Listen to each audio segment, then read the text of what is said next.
Ekspresi semua orang ketakutan, dan tidak ada yang berani bertanya lagi.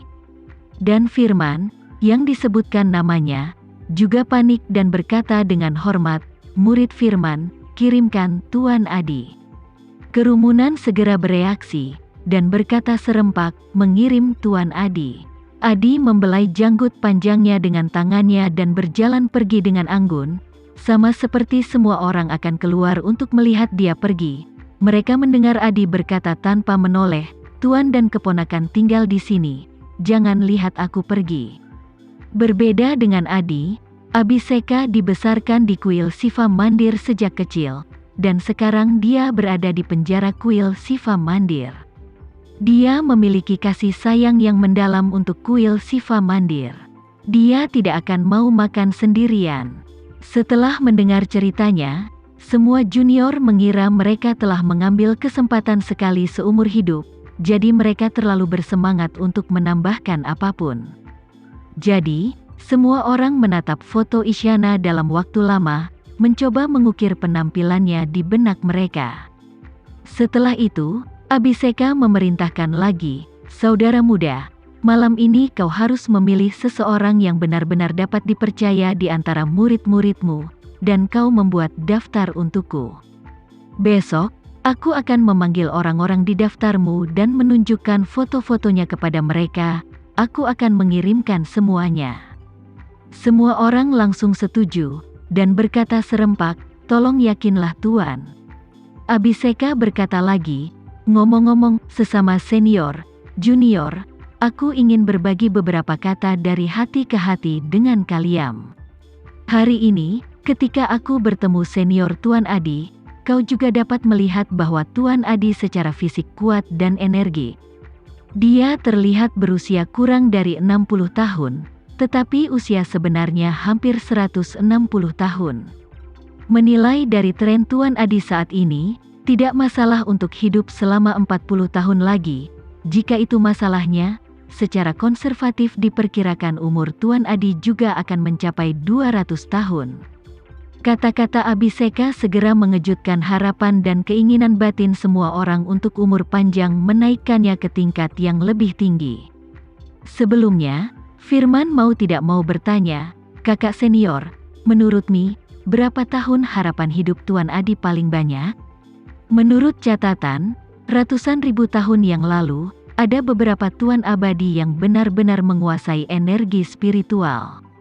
Mereka sering memiliki umur 2 atau 300 tahun, dan beberapa bahkan memiliki umur 500 tahun, tapi aku tidak yakin apakah itu benar atau tidak. Tapi melihat kondisi Adi hari ini, setidaknya 200 tahun bisa dijamin. Jika 200 tahun kemudian, jika basis kultivasi masih ditingkatkan, mungkin dia bisa hidup lebih lama. Berbicara tentang ini, ekspresi Abhiseka sangat serius, dan berkata tanpa banding, "Adik-adik, kalian tidak boleh memberitahu siapapun tentang kembalinya Tuan Adi dan jalan umur panjang. Masalah ini sangat penting, dan kelalaian apapun dapat memengaruhi masa depan kita. Ngomong-ngomong, lalu apa yang kita lewatkan mungkin umur panjang 100 tahun. Melihat Tuan Adi hari ini, aku yakin tidak ada dari kalian junior yang ingin mati sebelum usia 100 tahun, kan?" Semua orang tampak serius dan serempak berkata, "Aku tidak mau." Abhiseka mengangguk, dan berkata, "Kalau begitu ingat apa yang kukatakan." Sampai malam, Adi duduk bersila di kediaman sementaranya. Dia sepertinya sedang bermeditasi dengan mata terpejam, tapi sebenarnya dia sedang memikirkan kapan dia akan berangkat ke Jakarta. Pada saat ini, sebuah prompt muncul di ponselnya, dan ternyata Lord sedang berbicara dengannya. Dia segera menyalakan telepon, memasukkan perangkat lunak khusus, dan terhubung. Di telepon, suara dingin Lord datang, "Adi, aku memintamu pergi ke Jakarta untuk mencari keberadaan Putra Cahya Renza.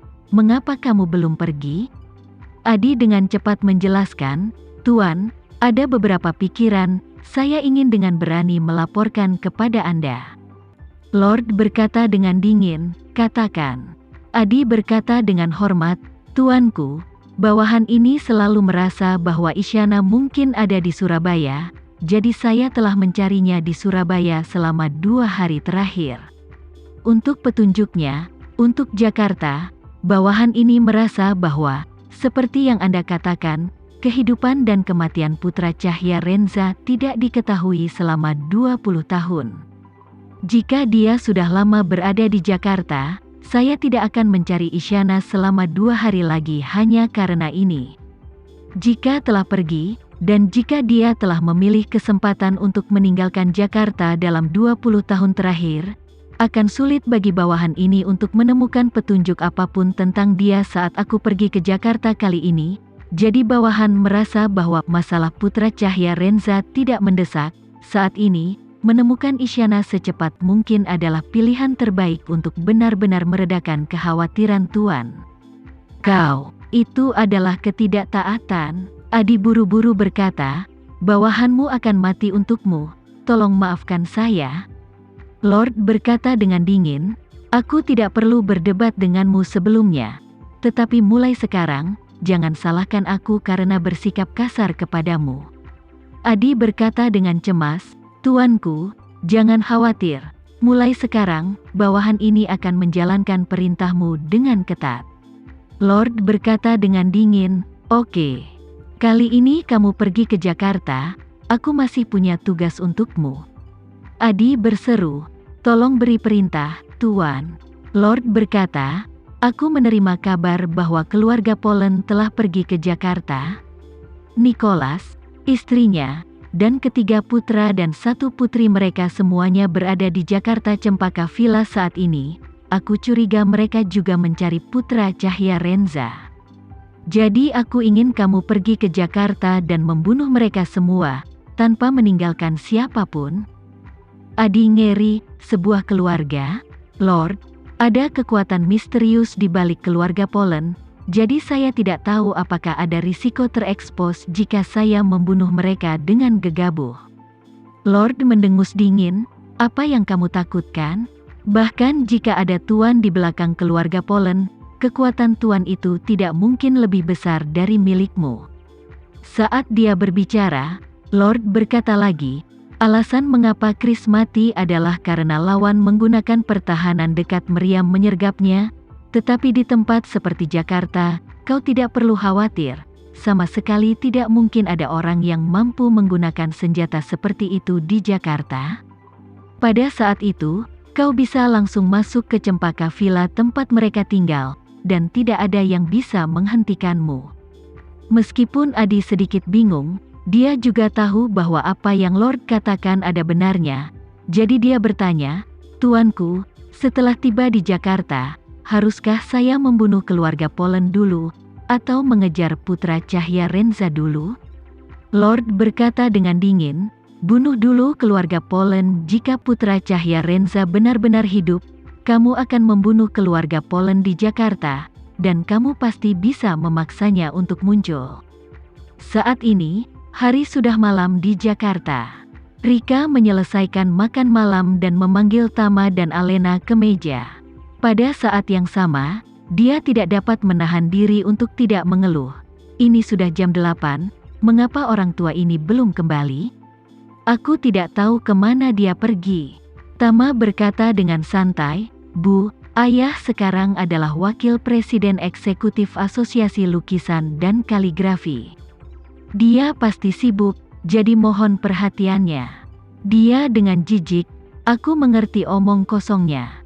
Apakah kamu tidak tahu? Biarkan dia menjadi wakil presiden eksekutif. Aku pikir orang-orang yang bertanggung jawab atas Asosiasi Seni Lukis dan Kaligrafi semuanya buta.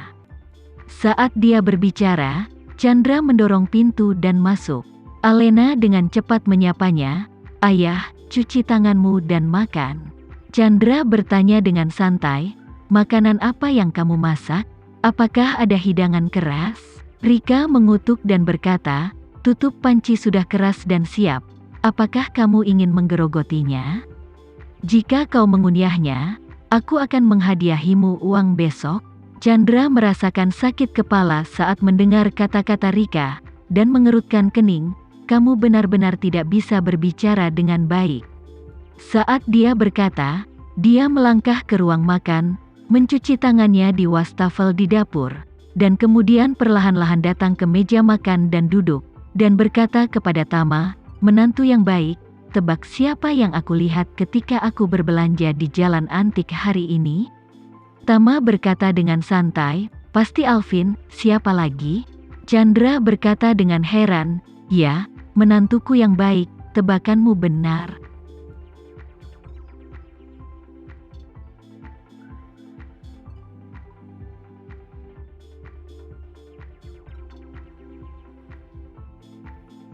Sekian dulu ya video kali ini, kita lanjutkan lagi videonya di lain waktu. Oh iya, bagaimana menurut kalian? Semoga bisa sedikit menghibur kalian semua. Untuk teman-teman yang baru nonton jangan lupa subscribe ya hehehe. Dan kalau teman-teman ada yang ingin gabung langganan bisa langsung gabung saja untuk dapat fitur yang menarik dan sedikit membantu Mimin. Terima kasih banyak sudah menonton, sampai jumpa lagi, bye bye bye.